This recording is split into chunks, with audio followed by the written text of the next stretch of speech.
రాష్ట్రంలో జగన్మోహన్ రెడ్డి గారి యొక్క నాయకత్వంలో వైఎస్ఆర్ కాంగ్రెస్ పార్టీ ప్రభుత్వం ఏర్పడి 4 సంవత్సరాల 7 మాసాలు కూడా గడిచిపోయింది. మీకు అందరికి కూడా తెలుసు, మనకు స్వాతంత్రం వచ్చి 76 సంవత్సరాలైంది. రాజ్యాంగాన్ని కూడా డాక్టర్ అంబేద్కర్ గారి యొక్క ఆధ్వర్యంలో కూడా రచించుకున్నాం.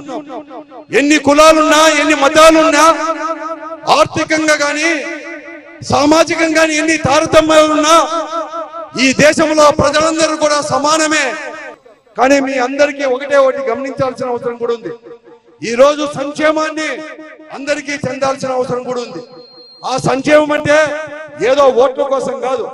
ఆ సంక్షేమంతో వారి కుటుంబాలు బాగుపడాలి. ఆ సంక్షేమంతో కానీ ఈ రోజు ప్రభుత్వం తీసుకున్న నిర్ణయాలతో వారి పిల్లలు కూడా ఉన్నతమైన చదువులు చదవాలి. డాక్టర్లో, ఇంజనీర్లో అందరికి కూడా సమాన అవకాశాలు కల్పించాలి. కేవలం ధనవంతుల పిల్లలు మాత్రమే ఇంజనీరింగ్ కాలేజీల్లోనో లేకపోతే మెడికల్ కాలేజీల్లోనో డొనేషన్ కట్టి కాదు. ఈ రోజు ఏ పేద పిల్లవాడైనా కూడా వారు చదువుకుంటే చాలు, చదివిస్తానని చెప్పిన విషయాన్ని దీన్ని అమలు పరిచిన ఘనత కూడా మా ముఖ్యమంత్రి జగన్మోహన్ గారి అని చెప్పి మనవి చేస్తున్నాం.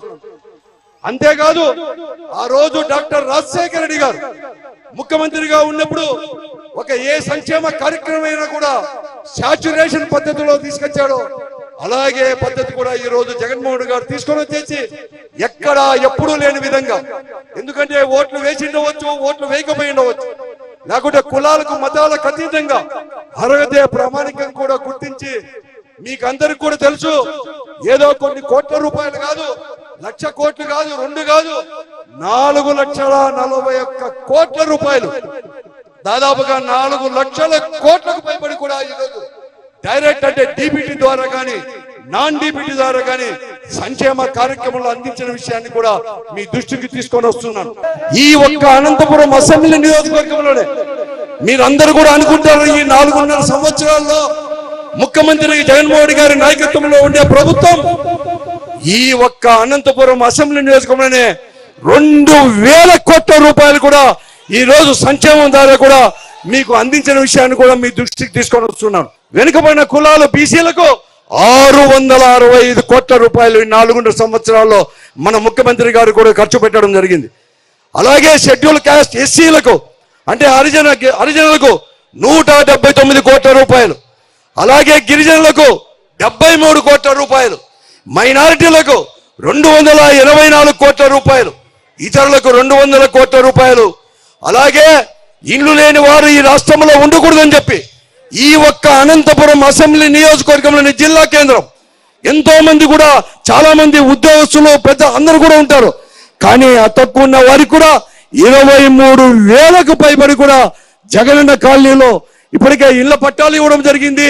140 కోట్లు కూడా ఖర్చు పెట్టి స్థలాలకు, అలాగే అందరికి కూడా ఇల్లు శాంక్షన్ చేసి ఇక్కడ 400 కోట్ల రూపాయలు కూడా ఇళ్లు కూడా శాంక్షన్ చేయడం జరిగింది. ఇదే కాదు, ఈ రోజు సంక్షేమాన్ని పండిస్తూ అభివృద్ధి అనేది కూడా లేకుండా చేసిందని కూడా చెప్తున్నారు. కానీ నేను చెప్తున్నాను, ఈ అనంతపురమే ఉదాహరణ, మీరే ప్రత్యక్ష సాక్షులు. ఈ సంక్షేమానికి కానీ ఈ అభివృద్ధికి కానీ ఈ అనంతపురంలో రోడ్లు ఇవన్నీ లేవంటే మన ముఖ్యమంత్రి జగన్మోహన్ రెడ్డి గారు ఈ రాష్ట్రంలో ఏ నియోజకవర్గానికి కూడా లేని విధంగా కూడా 800 కోట్ల రూపాయలతో కూడా ఈ రోజు కూడా ఇచ్చి మేము ఇక్కడ రోడ్లు కాలువలు ఇవన్నీ వేసాం. మేమేదో ఎన్నికలు వస్తున్నాయని మేము ఈ మాట చెప్పలేదు, మీరే ప్రత్యక్ష సాక్షులు. ఆలోచన చేయమని చెప్పి నేను అడుగుతున్నాను.